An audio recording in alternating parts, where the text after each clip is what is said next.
Bismillah, elhamdülillah. Har biringizде үйүңүздөрдө ушундай ыйык Куран аяттарынын маанилеринин котормосу кыргыз тилинде.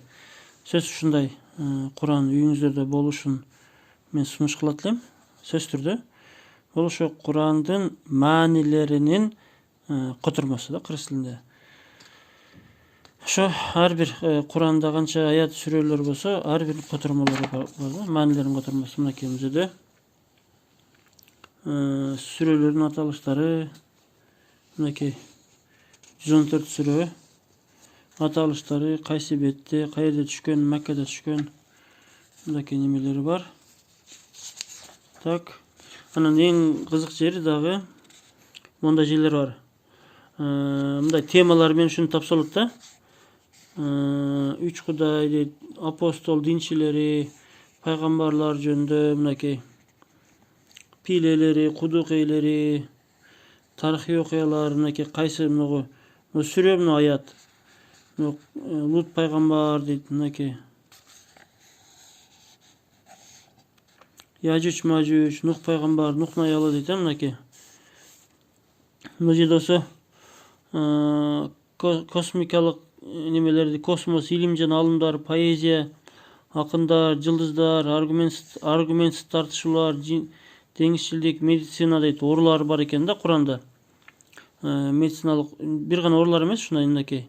Кан, баш, көкүрөк жөнүндө, эрин, балтыр, арка бел, карылык, дүлөйлүк, омуртка, кош бойлуулук жөнүндө мынакей 7-сүрө 189 аят, 19-сүрө 22 аят, 31-сүрө 14 аят, 41-сүрө 47 аят, 65-сүрө 4-6 аяттар мынакей. Кош бойлуу ириң жөнүндө, жатындагы 3 караңгылык, жанагы жатын 3 кабат турат экен, ошонусу жөнүндө. Жорук, бармактар, курсак, кызыл ашык дейт, мынакей. Бүт ушу темалар. Анатомия, физиология, эмбриология бүт баары бар да. Китеп ээлери, алар менен мамиле яхудилер, мынакей. Алла Тааланын осуяты, христиандар, отко сыйынгандар, алардын абалы, мынакей. Коомдук саясий мамилелер, жашырын аракет, адилет башкаруу, тынчтык, кеңеш, фитна, илим жана чыгармачылык, мынакей. Илимий ачылыштар менен тасталган аяттар экен, мынакей. Куранда канча бир сырлар болсо, окумуштуулар ачкан, илимий ачылыш тасталган аяттар экен да. Болгондо да Курандын өтө көп бөлүгү ачыл элек да, окумуштуулар үчүн. Мынакей. Тоолор жөнүндө деңиз, шамал, булут, нур, ден соолук, атмосфера, жамгыр, айбанаттардын тили, күн, түн, адам жана алам, жарылуу дейт, мына. Всемирный взрыв деп коет го жандай. Добуш, тартылуу күчү дейт, мынакей. Соода, базар, мүлк, менчик жөнүндө немелер. Бул неме да? Ушу сөздөр менен тапса болот деген сөз да. Капырлардын байлыгы, аялдардын менчиги, жетимдердин мүлкү, сүт-корлук, эхсан, садака, байлар, салыктар, тараза, дыйканчылык, аңгулоо, мынакей юристтер үчүн. Процессуалдык кодекстер, жетилген курак, балагат, өлүм, албырч күнөөлөр, келишим бузган, капырга мамиле дейт, күнөөнүн кафараты. Бакма баланы ажырашкан аялдан үйлөнсө болот дейт, мынакей. Бойдокчулук, мынакей. Аялдар жөнүндө, мына аялдар жөнүндө экен. Аз буну окуйбуз буюрса. Адам жөнүндө суроолор. Адам ким, кандай, адамга айбандар суудурулган, эркек жана аялдар, эркектер, жылдар. Коом жөнүндө. Жыйналыш, отуруштагы адеп, көчө адамдары, мусафир, бордоштук. Адамдардын арасын оңдоо, жараштыруу, саламдашуу, меймандостук. Алла Таала ушунун баарына бизди үйрөтөт да. Арабтар дейт, жакшы мүнөздөр дейт, мынакей. Кечиримдүүлүк, меймандостук, сөздө жүрүм орточулук, жаман кулк мүнөздөр дейт, чектен ашуу, Аллахка догма тартуу, бузукулук, мажбурлоо, кысым көргөзүү, коркутуу, ысырапкорчулук, көрө албастык, мынакей. Пастык, рия, жеке кызыкчылык, антты бузуу, гыйбат, айлакерлик, үй бүлө жөнүндө, мынакей. Урсат сүрөө, балдар, ажырашуу, көп аял алуу, үй бүлөдөн чыккан душман, бакма бала, жетимдер жөнүндө.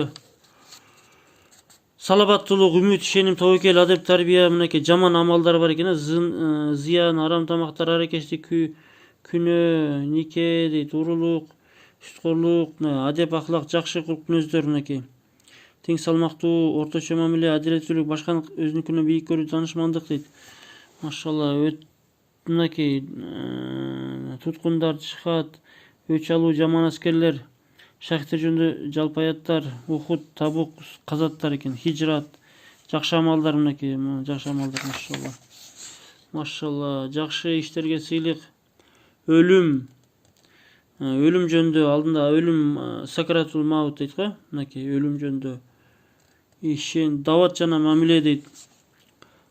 Тагдыр, ажал, адам, инсан, шайтан, тагдыр, тозок жөнүндө аяттар экен да. Бийик китептер, момундар жөнүндө, машалла, мынакей. Кыямат, ушуну кыяматты окуш керек да. Өтө маанилүү да, ушу кыямат сот күнү болот да. Кыяматтын окуялары, ахиретке ыйман келтирүү дейт. Так, эмне экен бул жерде? Кыяматтын немелери да. Соп, жазалар, ыйман, шафаат, шектенүүлөр, периштелер жөнүндө экен.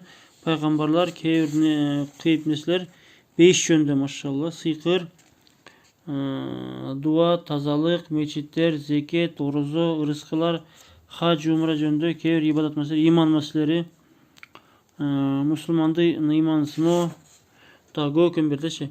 Капырлар, капырчылык, дин, намаз, мынакей намаз жөнүндө аяттары. Намаз жөнүндө аяттар көп экен. Анан ширк, Мухаммад дейт. Пайгамбар жалган сүйлөбөйт дейт. Мазмундагы түшүнүктөр дейт. Таухид, ысымдары, өзгөчө бийликтери, Аллахтан раббилиги, кожоюндугу, ырайымдуулугу, ыраазылыгы. Мына машалла. Мына бул Куран мазмунун окудум силергечи. Азыр эми узарып кетпеш үчүн бир аятты өзүнчө видеодо сүйлөп берем да. Мынакей аяттары, мынакей кыргызчасы, арабчасы, мынакей маанисин котормосу.